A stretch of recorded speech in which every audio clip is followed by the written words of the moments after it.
আজই ডাউনলোড করুন আর এনজয় করুন আপনার পছন্দের শো। মা বাবা এইভাবে কথা বলছে ওনার সঙ্গে, আর আমি চুপ করে আছি। আমি জানি উনি কতটা চিন্তার মধ্যে আছেন। এসব কিছু বলবে আমায়? কি হয়েছে বলো, আমার অস্বস্তি হচ্ছে। কি হয়েছে? এই অপু কত আমি কিছু বুঝতে পারছি না। ডাক্তারবাবু কখন কি ওষুধ দিয়েছে আমাকে বুঝিয়ে দে। তোমায় ডাকছে, আমি পরে ফোন করছি। যাও যাও, ভিতরে যাও, প্লিজ যাও।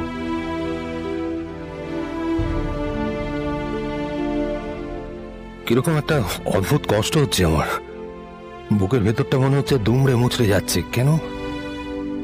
অপর্ণা কি ভালো নেই? না না, কি ভাবছি, অপর্ণার কিছু হয়নি, ওর কিছু হতে পারে না। সব ঠিক আছে, সব ঠিক আছে, সব ঠিক আছে।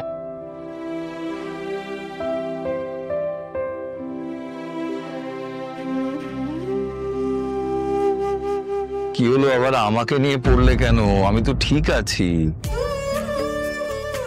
ঠিক তো আছেন কাকাবাবু, এতটা রাস্তা এলেন, একটু ধকল গেল, তাই একটু প্রেশারটা দেখে নিলাম, একটু ফ্লাকচুয়েট করছে। ধকল যত না শরীরের, তার থেকে বেশি তো মনের। কত কথা আমাদের বলে না, জানেন? না না, তেমন চিন্তার কিছু নেই, একটু রেস্ট নিলেই ঠিক হয়ে যাবেন। তোমার কথায় অনেক ভরসা পাচ্ছি বাবা। আচ্ছা, ওনাকে খাবার দাবার কি দেবো? মানে কোনো বাধা নিষেধ কিছু আছে খাবার? না, তেমন কিছু নেই, ওই নুনটা একটু কম দেবেন। আচ্ছা। আর ভাজা ভুজিটা কিন্তু একদম বাদ। না না, প্রেশারটা কন্ট্রোলে থাকলে কোনো চিন্তার কোনো বিষয় নেই। কোথায় বাবা, কোথায় রে? এই তো, তোমরা এসো। এই তো নিয়ে ফিরলাম সবে। কি যে বাঁধালে সতীদা। আরে বাবা, আমি কি ইচ্ছে করে বাঁধিয়েছি নাকি? হয়ে গেল। স্যার চলে গেলেন? সত্যি গো, আরে কি যে হাল হয়েছিল আমার, কি বলবো। এই ডাক্তারবাবু ছিল বলে বাঁচিয়ে দিয়েছে গো।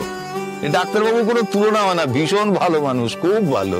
তোমাদের কপালটা খুব ভালো গো দাদা, ভালো ভালো লোকজন জুটেও যায় তোমাদের কপালে। আগে ওই আর্য স্যার, আর এখন এই ডাক্তারবাবু। এই অল্প সময়ে ওর সাথে আমাদের কিন্তু একটা খুব ভালো সম্পর্ক তৈরি হয়ে গেছে। বাবা ডক্টর মিত্রকে নিয়ে এরকম কেন করছে? সব কথা কিন্তু মেনে চলবেন কাকাবাবু, আর বলছি ওষুধগুলো কিন্তু টাইমলি দেবেন। হ্যাঁ, এখন তুমি রেস্ট নাও সতুদা, আর বেশি কথা বলাবো না, আমরা বরং পরে আবার আসবো।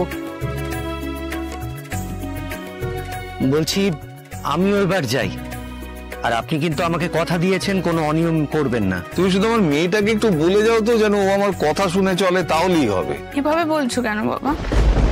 আমি তোমার কোন কথাটা শুনি না। বলছি ওনার কথা একটু শুনে চলবেন, না হলে ওনাকে সুস্থ রাখা যাবে না। আপনাকে দায়িত্ব দিয়ে গেলাম আপনার বাবাকে সুস্থ রাখার, মনে রাখবেন কিন্তু। এবার আমি আসি। বলছি বাবা, তুমি তো চাটা কিছুই খেলে না। না মানে এখন তো আসা যাওয়া লেগেই থাকবে, পরের দিন খাই। আসা যাওয়া লেগেই থাকবে মানে? এখন থেকে মাঝে মধ্যে উনি আসবেন নাকি? অপু মারে, যা ওনাকে একটু এগিয়ে দিয়ে। আমাকে এগিয়ে দিতে হবে কেন? বাবা যে কি করে না।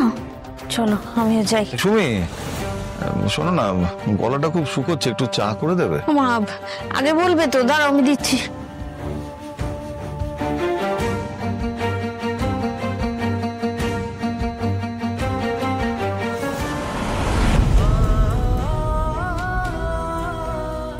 কি হয়েছে বলো, আমার অস্বস্তি হচ্ছে। কি হয়েছে? অপর্ণার চোখে জল ছিল, ও খুব কষ্ট পেয়েছে কোনো কারণে। হয়তো ও বলতে চাইছে কিন্তু বলতে পারছে না। আমিও বা সব বুঝে ওকে এই অবস্থায় ফেলে যাই কি করে? একটু অপেক্ষা করো, যদি কোনো কারণে বাইরে বেরিয়ে আসে একবারের জন্য। আমি আরেকবার ওদের বাড়িতে যেতে পারতাম, কিন্তু সেটা সতীনাথ বাবুর পছন্দ নাও হতে পারে। আমি একটা জিনিস বুঝতে পারছি না, হঠাৎ করে আমাকে এতটা। না না, এসব না ভেবে একটু অপেক্ষা করি, যদি অপর্ণা আসে। ঠিক আছে, এখন এমন করলে মনে হলো যেন অজ্ঞান হয়ে যাবে। শরীর খারাপটা কি আর আমার হাতে মানছে? আরে তোমার শরীর তোমার কন্ট্রোলে তো থাকবে। না, শরীর আর মন কোনটা আমাদের কন্ট্রোলে থাকে না মানসি। তোমার তো সবটাই হাতের বাইরে, যখন তখন অসুস্থ হয়ে যাও। ঠিক তোমার মেজাজের মতন, যখন তখন বিগড়ে যায়, তাই তো? আমার কথা তোমায় ভাবতে হবে না, আমাকে নিয়ে তোমায় চিন্তা করতে হবে না।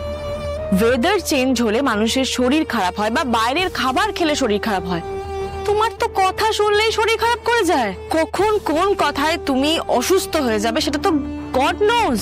এই যে এখন এই কথাগুলো বলছি, তুমি আবার এক্ষুনি মাথা চেপে বলতে পারো আমার ভালো লাগছে না, শরীর খারাপ করছে। আচ্ছা, বিয়ের আগে তুমি কেন বলনি বলো তোমার এরকম সমস্যা আছে? তুমি কথায় কথায় বিয়ের কথা কেন তুলে আনো মানসি? তুমি কি বলতে চাইছো? আমাকে বিয়ে করে তুমি ভুল করেছো, তাই তো? অন্তত তোমার সবকিছু আমার কাছে তো পরিষ্কার থাকা উচিত, কিন্তু সবেতেই রাগ ঢাক। তোমাকে কোনো প্রশ্ন করলে মাদার ইন ল কথাটা ঘুরিয়ে দেন, আর আর্যদা খেপে যান। অদ্ভুত। মানসি, দাদা মা তোমায় খুব ভালোবাসেন। ছাড়ো তো, তাহলে যা কিছু চেপে রাখার চেষ্টা করছেন সেগুলো আমাকে বলতেন। ঠিক আছে, মানলাম ওনারা আমাকে কিছু কথা বলতে চান না, কিন্তু এই যে আর্যদার বিয়ে ঠিক হচ্ছে সেটাও তো মাদার ইন ল। থাক না মানসি, এসব কথা ছাড়ো। আমার শুধু একটাই রিকোয়েস্ট তোমার কাছে, তুমি সব ব্যাপারে ঢুকো না প্লিজ। উফ, এটাই তো আমার প্রবলেম লাগে। কেন ঢুকবো না? আমি কি এই বাড়ির কেউ নই? আচ্ছা, আমিও তো এই বাড়ির ছেলে, কিন্তু আমি কি এই বাড়ির সব ব্যাপারে কৌতূহল দেখাই বলো?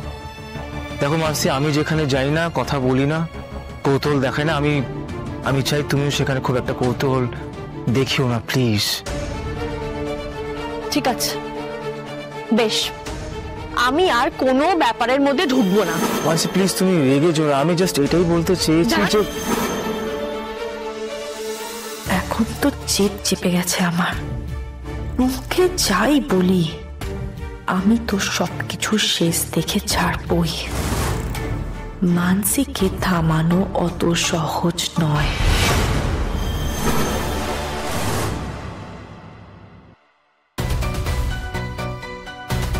স্যারের সঙ্গে কথা বলাটা খুব জরুরি। মা বাবা এইভাবে কথা বলছে ওনার সঙ্গে, আর আমি চুপ করে আছি। আমি জানি উনি কতটা চিন্তার মধ্যে আছেন এসব।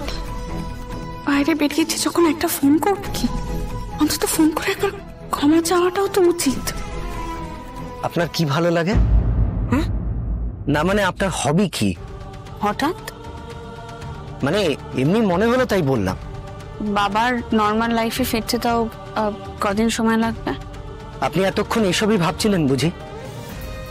আমি এর আগে কাকাবাবুকে নিয়ে যা যা আপনাকে বলেছি কোনোটাই কিন্তু আপনার মন রাখার জন্য বলিনি। উনি সত্যি খুব তাড়াতাড়ি রিকভার করছেন। একটা কথা বলি, ছোট্ট একটা সাজেশন, আপনি না উনি যা বলবে সেটা শোনার চেষ্টা করবেন। আমি এমনিতেই বাবার কোনো কথা অমান্য করি না। ব্যাস, তাহলে তো হয়েই গেল, কোনো টেনশনের কারণই নেই, আপনি এখন নিশ্চিন্তে থাকতে পারেন। বাই দ্য ওয়ে, আপনার ফেভারিট কালার? মানে কেন?